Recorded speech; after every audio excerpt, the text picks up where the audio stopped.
2 साल पहले की वो तूफानी इत्तेफाक और साजिशों वाली रात, समस्तीपुर गांव में ठाकुर सुरेंद्र सिंह की हवेली पर विनोद त्यागी हंगामा कर रहा था। अगर मेरा पैसा नहीं दिया तो मैं तुम्हारे बेटे की करतूत पूरे गांव को बता दूंगा। सागौन के धंधे की आड़ में ये जो लकड़ी की काला बाजारी करता है, उससे गांव वाले भी परेशान हैं। ये ले अपने पैसे और दफा हो जाए यहाँ से। पिताजी, आपने क्या किया? वो एक नंबर का धोखेबाज है, उसे आप पहले भी 5 लाख दे चुके हैं। हम और कोई नया तमाशा नहीं चाहते, इसलिए जो हो रहा है होने दो और अपने काम पर ध्यान दो। इस विनोद को तो सबक सिखाना ही पड़ेगा। कल्लू, चल मेरे साथ। जी मालिक। और तभी हरीलाल के खेत के पास ज्योति अपनी सहेलियों के साथ बैलगाड़ी से वापस आ रही थी। मीना, गाड़ी रुकवाओ, हमें उल्टी सी आ रही है। हम उस खेत के पास रुकते हैं, तुम जल्दी से हो आना। उन्होंने कीरत के खेत के पास बैलगाड़ी रोकी और ज्योति नीचे उतरी। वो बैलगाड़ी से दूर खेत के पास चली गई। चलाओ गाड़ी। ये सब किशन चंद की सोची समझी साजिश का हिस्सा था। अरे कहाँ जा रहे हो मुझे छोड़ के? रुको। मीना पहले ही उसके खाने में कुछ मिला चुकी थी। वो दवा अब अपना असर दिखा रही थी। मुझे चक्कर आ रहा है। ये लोग कहाँ चले गए? और किस्मत का खेल देखिए, बेखबर विनोद त्यागी भी उसी वक्त कीरत सिंह के खेत के बगल से गुजर रहा था। पीछे से आते चंदन और कल्लू ने उसे वहीं दबोच लिया। क्यों बे, बहुत चर्बी चढ़ गई है तुझे? तुम दोनों यहाँ क्या कर रहे हो?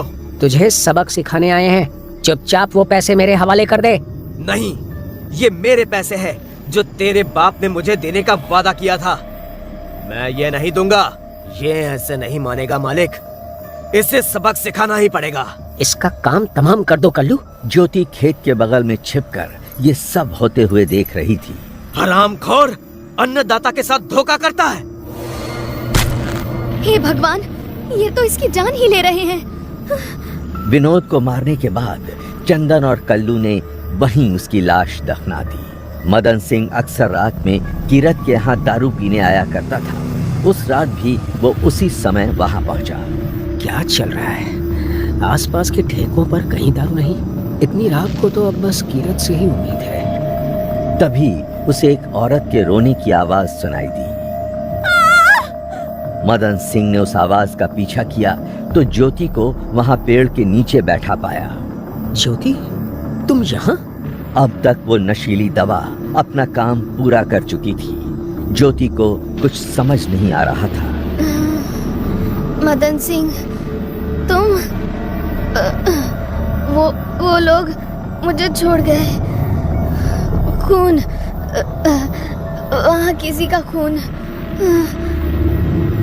उसे मारकर दफना दिया। खून? किसका खून? होश में तो हो? इतनी रात को कीरत के खेत में ये क्या कर रही है? ये अपने पूरे होश में तो नहीं लग रही है। ऐसा मौका दोबारा शायद ना मिले।